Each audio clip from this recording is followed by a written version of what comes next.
Finding Ultra by Rich Roll. Rich Roll tells the story of how he went from being an overweight, middle-aged man celebrating his 40th birthday to realizing that he needs to turn his life around. 2 years later, he's doing 5 Ironman challenges in 5 days, and each of those involves a 2.4-mile swim, a 112-mile bike ride, and a 26-mile run. First of all, I give him credit for having a great introduction to his book, because in the prologue, he talks about how he's in the middle of this Ironman race, he crashes his bike, and he still has many, many miles to go. And then it goes into the opening, and he's just finished a big plate full of cheeseburgers on his 40th birthday, and he is winded going up the stairs. Like, he just walked up 8 steps, and he still has 8 to go, and he's out of breath. Really, what this book is the story of an extremely successful reaction to a midlife crisis. So here's a guy who has a very hard time with doing anything in moderation. When he's a kid, he wants to swim, and so he has to be the best swimmer, he has to be world ranked. When he tastes alcohol and it makes him feel better, he has to have all the alcohol, and that just consumes his thoughts. When he decides to turn his life around, he decides not to run a marathon, he decides to run 5 ultra marathons. So you can see this as a theme in the book, that he doesn't do anything in moderation. I think there's some logic to that, in that it can be more motivating to have a crazy out-of-the-box goal than a small, reasonable goal. There's something that's extra motivating about that. And I think that's all over this book of how he operates. He needs something that sounds crazy and impossible. Otherwise, there's no point in going after it.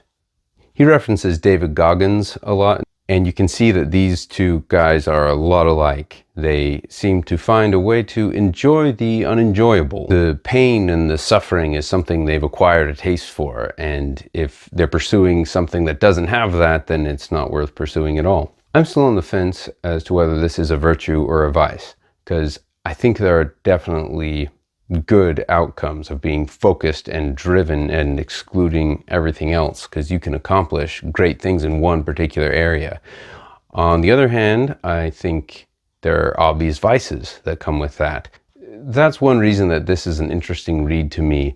It makes me question these kinds of philosophical approaches to life. So that's one question. I'm curious of what other people think.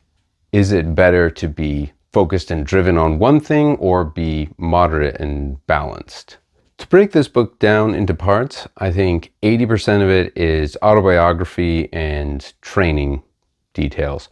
10% of it is motivation, which is how the book ends. It has a lot of good slogans that you can put up on your wall to motivate you, because these are the things he's thought through, and I think there's actually very good nuggets of wisdom in there. And the other 10% is an attempt to convert everyone to veganism. That's what works for him.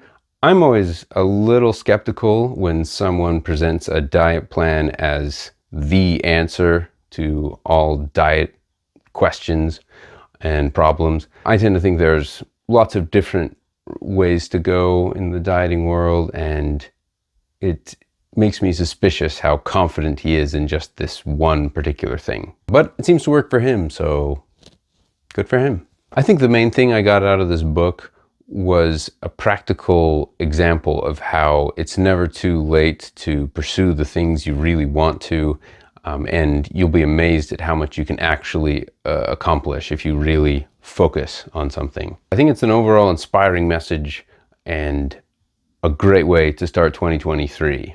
Like, what do I want to accomplish this year? I give this book 4 stars.